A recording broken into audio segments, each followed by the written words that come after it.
tonight on the Final Play. Gonzalez, he's missed to the left, he's missed to the right.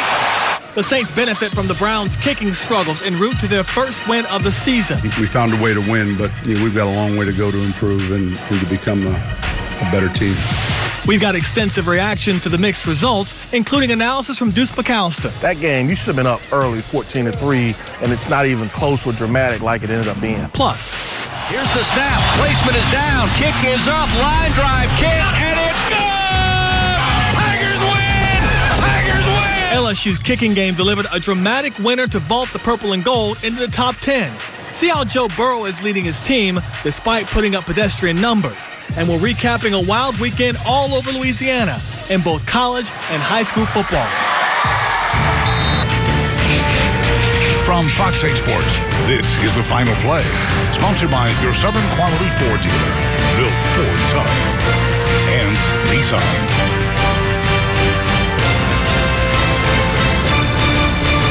Welcome into the Final Play. I'm Juan Kincaid, and this weekend of football was full of surprises, and not all of them were good.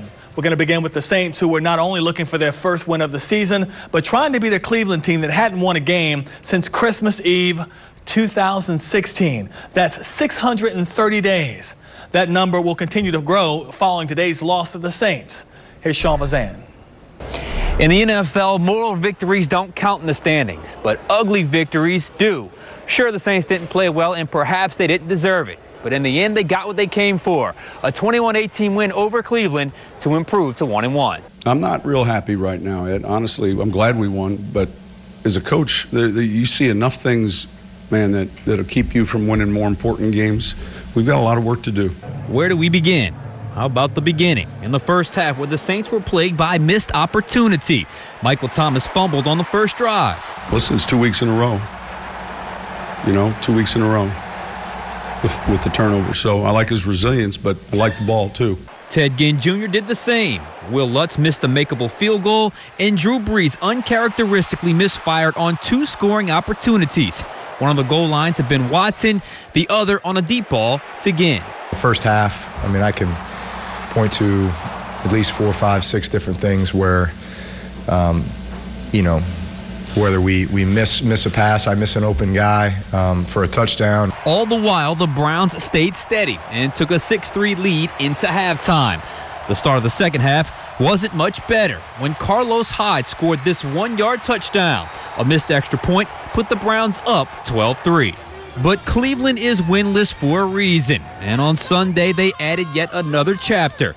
The Saints caught their first break when a third down sack was negated by an illegal contact call that led to a Michael Thomas touchdown. Then Marcus Williams stepped in front of Tyrod Taylor's pass for an interception, which led to another Thomas touchdown and put the Saints up for the first time 18-12. He did a good job of seeing through the vertical, and he got a good jump on it. I thought he was going to score. It appeared the Saints had the victory sealed until on 4th down, Taylor connected with Antonio Callaway for a deep touchdown. They should have taken the lead, but instead, Zane Gonzalez missed his second PAT to keep the game tied at 18. That mistake proved costly, as looking for redemption from his earlier miss, Lutz lined up from 44 yards out and drilled it through the uprights. You can't miss 2 in a row, and survival mode's a bit of a real thing. But no, I thought everything went smooth. It was a big-time kick. But even then, the game wasn't over. Somehow, the Browns got back into field goal range. But Gonzalez missed his 4th kick of the game, sealing the Saints' 21-18 win. The one thing we're able to do is, when we have to, we've shown we can play from behind, and come back and get into a game. So, look, we got the win, and I'm encouraged about that. But I'm also excited to get back and look at the tape and make the corrections we need as we get into some division play coming up. We're walking away from this happy that we got the win, happy that we got the first win of the season, kind of break the seal, happy that we came together as a team to get it done at the end, but a huge sense of urgency for our improvement now as we move on to next week. All right, we now welcome in Deuce McAllister, Saints Hall of Famer and Fox 8 Saints analyst. Take me inside the locker room, Deuce. Look, I don't know how you characterize this. I'm going to just say ugly win. Maybe you didn't deserve it. Maybe you did. How do you feel after a game like this? You're happy that you won. You're disappointed how you won because you know you're a better team than what you went out and performed. You know, first and foremost, you can't have the turnovers again. That's 2 weeks back-to-back that you have turnovers. You don't recover either one of them. Now, the defense did help you out. You know, there were a couple times, even though you only recovered one of them, the interception, there were a couple other times. Tyrod Taylor had a fumble and a receiver. You punch one out on Carlos Hyde. Hopefully the ball bounced your way and you get some of those turnovers. But, I mean, that game, you should have been up early, 14-3, and it's not even close or dramatic like it ended up being. A little bit of a reversal from last week to this week. I mean, the offense could do no wrong last week. Defense could do no right. Early in the game, I thought the defense played well. I thought the linebackers played better in this game. But what was Greg Williams doing that was kind of tripping up the Saints offense a little bit? Some zone blitz looks, and then you also probably played a little jam bear where you're leaving the center one-on-one.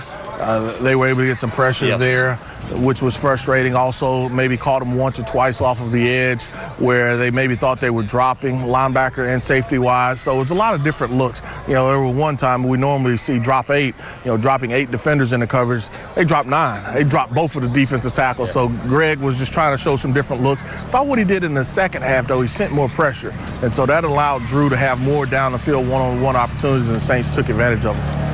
I thought the break the Saints needed wasn't the interception. It was the flag where it was an illegal contact downfield. It was a third down. Breeze had gotten sacked. Did you feel the turning point there? Well, it was definitely a turning point for the offense because that's the play or the player that Drew was looking for. It was an out and up by Davis. And so he was looking to go out and up. He was waiting. They ended up getting pressure up the middle. They get the sack, but the penalty helps the Saints to be able to continue their drive. Look, even great players make mistakes. Second week in a row, obviously Michael Thomas fumbles, but he kind of redeems himself with the big catches at the end. And then obviously Will Lutz has the missed field goal, but the kickers were the story of the game. I mean, I guess talk about just if you're a player, you're in a game, you're down, you make a mistake, to kind of redeem yourself within the game, how good does that feel? You have to have a short memory a lot of times. You have to be able to correct some of the mistakes that you have. Mike, I think he was targeted maybe 12 times, 11 catches, so he still comes up big. He's the first receiver ever to have over 27 catches in the first 2 weeks. I mean, so he's putting up some gaudy numbers. Take all of that away. There's 2 things on his mind, the turnovers. You know, he has to control the ball. I know he wants to fight for those extra yardage, but you have to take care of the football. It won't show up on the stat sheet because if you look at their rushing numbers, they are what they are. It's not overly impressive, but I thought it was important they stayed with it in the fourth quarter. They were able to move the sticks a little bit, got some leaky yardage. I felt like running the ball consistently in the fourth quarter actually helped the offense. What did you think? Well, it definitely helped them. I mean, the longest run came in the fourth quarter. Everything else was no longer than 4 yards. They had the 18-yarder by Alvin Kamara in the fourth quarter, so that definitely made a difference in it. You have to be able to run the football. They hadn't done a great job of running the football, so that's one point of emphasis that they have to get cleaned up. But, you know, I think it'll definitely help when Mark Ingram comes back. Just have to weather the storm. All right, so talk to us again inside the locker room. You didn't play well, but you're 1-1. Is it a whole lot better watching that film, knowing you made a ton of mistakes, but you still got out of there with a victory as opposed to us talking about being 0-2 right now? First and foremost, you got the victory. Now let's clean up the mistakes, you know, because there were a lot of mistakes. In the offense, defense, even special teams, there were some mistakes that they can clean up. And so first and foremost, it's a W. You get another opportunity next week against your rival, Atlanta. So you won't have a lot of time to celebrate the win because you didn't play well as you could have. Well, they improved to 1-1. They got the victory, but as you said, Deuce, they are off to Atlanta, which should be a pretty intense game. Deuce, thank you. No problem. Thanks a lot, Sean. And Deuce, we'll hear more from Deuce McAllister tomorrow morning beginning at 8 a.m. with his Black and Gold Rewind. 5 p.m. brings his 2-minute drill, and tomorrow night at 10:35, the Black and Gold Review Show. Much more Saints-Browns coverage coming up here on the other side of the break, including Chris Hagan taking a look at a much-needed bounce back by receiver Michael Thomas. And a couple of division foes went head-to-head today. Highlights from the Panthers and Falcons and a whole lot more are coming up on the Final Play.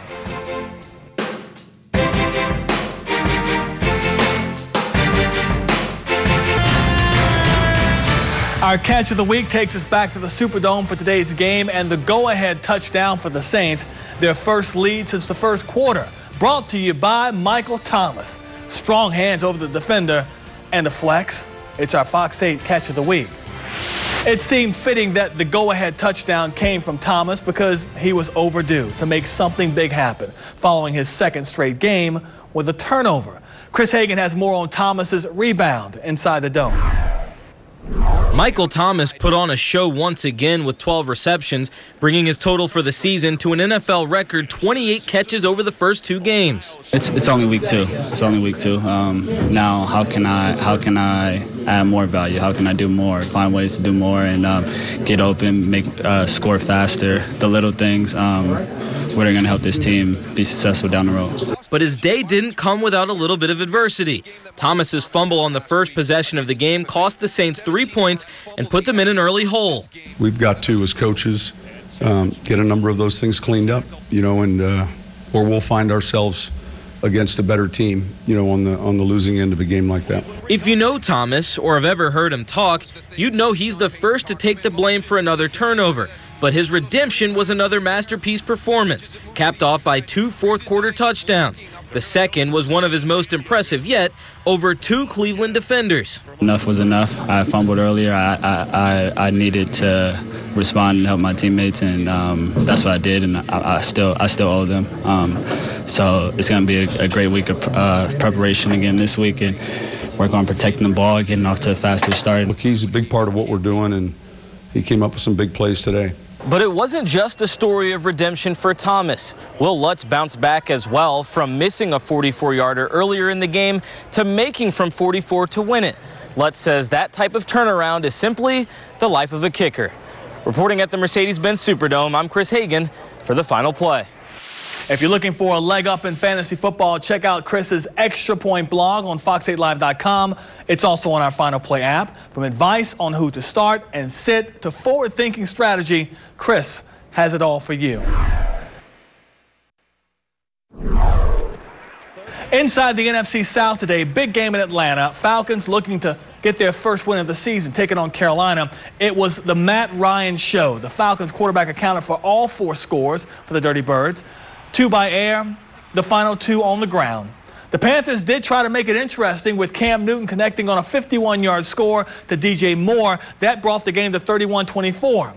Then as time ran out, the connection alive again. Newton, Hail Mary, Moore on the other end, can't come down with it. Ball is knocked away. It's a 31-24 win for the Dirty Birds. Both teams exit this game with a 500 record. As a division game, oftentimes they come right down to the end. It's certainly what we'd expect every week. We know how tough this division is. I thought today the fans created an unbelievable atmosphere for home field advantage that felt awesome. And the players certainly recognized that at the end. I don't think there was anybody who wasn't up and screaming and feeling wild and you couldn't hear anything. It was, as a coach, exactly what you want. Be sure to check out our newest show on Tuesday nights. It's called Fox 8 Overtime, and the entire Fox 8 Sports crew gets together to talk sports. And we don't always agree. Saints, LSU, Tulane, Pelicans, whatever's trending, viewer questions, this show's got it all. Fox 8 Overtime, every Tuesday night at 10:35. Still to come on the Final Play, what a final push by the LSU Tigers as they overcame a fourth-quarter deficit to beat the Auburn Tigers. We'll recap the Bayou Bengals' second win over a top 10 team this season.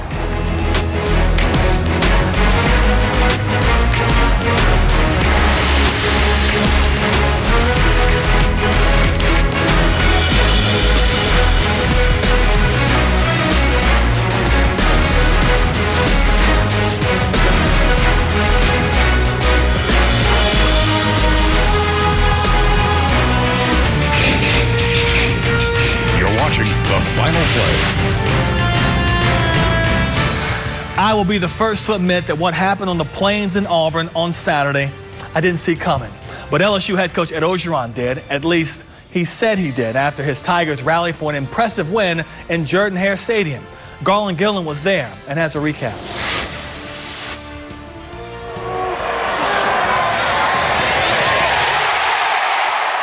It appeared all was lost for LSU at Auburn when they trailed by 11 points in the second half. They were heavy underdogs, and all the pregame predictions looked to be taking shape. But no one told Ed Orgeron's squad. The defense hung tough, and Ohio State transfer Joe Burrow connected with Derek Dillon to flip the script on the Plains.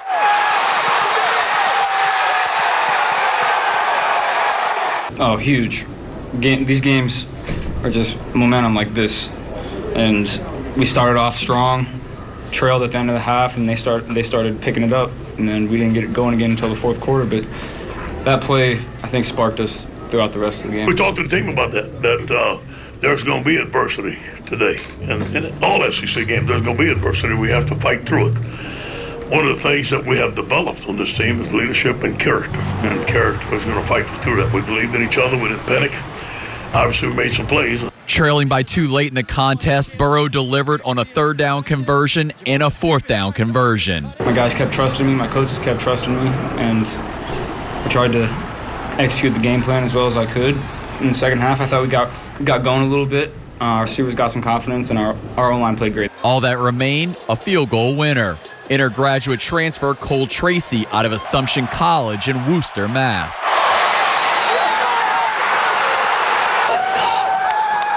Kind of like what I've been going with the entire season is the uprights are the exact same that they were in Worcester. They were in Jerry World, they were in Tiger Stadium, and now at Auburn. So I just want to go out there and perform every week and kind of keep that same mindset that it doesn't necessarily matter where you're playing. You just got to go out and do what you've been doing. I've just seen him make a bunch of field goals in practice, man. I feel good about the kid. I know his character. I watch him practice. I watch him prepare. There was no doubt in my mind he will make it. LSU fans are so smitten with Tracy, they've actually given $500 to his old school. Guess they really love Assumption College. In Auburn, Garland Gillen, Fox 8 Sports. So here's how the AP poll shakes out right now after 3 weeks of play. Bama's still the dominant #1, followed by Georgia, Clemson, Ohio State, Oklahoma. And there are the LSU Tigers up 6 spots to #6. Auburn's loss dropped them 2 spots to 9. Mississippi State's at 14. Central Florida, they didn't play. They're at 16. And Texas A&M comes in at #22. On the opposite end of LSU's thrilling win at Auburn was Tulane's disappointing loss at Alabama Birmingham. This was a game in which the Greenies had to play from behind all game long, trailing 21-7, eventually tying it at 24-all. But as has been Tulane's problem since 2017, they just can't close games the right way. This touchdown from A.J. Urdelli to Logan Scott sealed the deal, 31-24. It's the 6th time since 2017 that Tulane's lost the game by 1 score or less. You know, it was a really tough loss for us. We're disappointed. Talked to players about it in the locker room, and so many of them played their hearts out. You know, we're making plays to be in the game. We're just not making plays to end the game, finish the game, and win the game. And where we're at right now, every game's going to be close. You know, got to play as close to error-free as we possibly can, and, you know, we just didn't do that. Big game in the Southland last night. Nichols visiting McNeese State. It was Holy Cross versus Rummel at the quarterback position. James Tabery matching wits with Chase Forcade. And Tabery held his own, throwing for a couple of scores in the first half to help the Cowboys build a 20-3 lead. Forcade's only touchdown came in the final seconds of McNeese's 20-10 win. The Colonels have now lost 2 in a row since winning at Kansas to open the season. And up in Hammond, the Southeastern Lions are still looking for their first win of the season after coming up short against Central Arkansas last night. Bears quarterback Braylon Smith sliced and diced the Lions, 329 yards, 4 scores in the 33-25 win. The Lions quarterback, Chason Virgil, threw for 384 yards and a score, but it wasn't enough to keep the Lions from falling to 0-3. Checking in on the Southern Jaguars, they picked up their first win of the season, a 33-18 win over NAIA foe Langston. It was a weather-short game, stopped in the 3rd quarter by a second lightning delay. Before that, Southern quarterback John Lampley was effective with both his arm and his legs, throwing for 3 scores, running for 132 yards on just 14 carries. And how about a Sun Belt versus SEC matchup last night? UL Lafayette visiting Mississippi State, and the Raging Cajuns bid for an upset went up in smoke quickly. Dogs QB Nick Fitzgerald had a field day throwing the ball, 350 yards passing, 6 touchdowns to lead the 16th-ranked Mississippi State Bulldogs to a 56-10 win last night. 4 of Fitzgerald's touchdowns came rushing the ball. So this means most of our local schools are ready to close the book on their Week 3 losses. Tulane has a tough one in the Horseshoe next week. They'll play at Ohio State. What a matchup in the Southland as Nichols welcomes Sam Houston State to Thibodaux. Southern will be at Alabama A&M. LSU hosts La Tech. Southeastern on the road at Lamar. And ULL will be back at home to face Coastal Carolina. Up next, with another exciting week of prep football now in the books, which players stood out? And what's the vibe over at Shaw High School now that they've broken in their new on-campus stadium? We'll cross the CCC when the Final Play continues.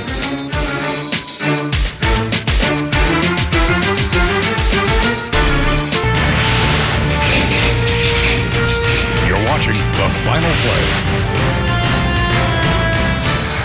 Our high school play of the week is a strange one. Brother Martin receiver L.J. Gilliott tips the pass to himself, why not, and then catches it as he falls into the end zone. It was that kind of night for the Crusaders as they get the win, 37-20. Our player of the week nominees, there's the list. St. Aug running back Justin Doyle, 4 rushing touchdowns in Aug's 43-36 win. John Eric QB Travis Mumphrey went wild against Destrehan, 3 touchdown passes, 2 touchdown runs, 393 total yards as Destrehan goes down to the Patriots 37-35. And how about Lusher running back Miles Stewart, 4 touchdown runs and Lusher's win 47-7. You can cast your vote by going to fox8live.com/player. Voting, by the way, voting closes on Wednesday. And a shout out to the Shaw Eagles for opening their brand new stadium in style. The Eagles beat Vanderbilt Catholic on Saturday 23-3 to get off the mark in their new home and break a 17-game losing streak. To be 1-0 in it is huge. You know, to be 1-0 in it is huge. To open it up on a day where we got a shrimp and jambalaya cook-off and attendance is huge and people are going to hang out after the game and talk about it. I mean, it's a great win for the program and we're going to enjoy it all of today. Head over to the Fox 8 News app or fox8live.com where we have highlights and scores from week 3. Plus, you can catch up on the latest recruiting news, check out our weekly power rankings, and preview next week's action. And if you're wondering just how you can keep up with all things football in Southeast Louisiana, look no further than Fox 8. For example, we began this beautiful Sunday at the Dome with Fox 8 Live Tailgate. We're going to end it tonight with Final Play. Tomorrow, Deuce McAllister joins in for the Black and Gold Review Show. Then on Tuesday, it's Fox 8 Overtime as the entire Fox 8 sports crew tackles today's biggest stories. On Wednesday, we get you ready for the Saints' next opponent on Game Plan. And then on Friday, it's another exciting edition of Fox 8 Football Friday with Sean, Chris, and Garland. And that's our show for tonight. For all of us here at Fox 8, I'm Juan Kincaid. NFL Game Day Prime is coming up next, and we hope you'll join us again next Sunday night for the Final Play. From Fox 8 Sports, this has been the Final Play.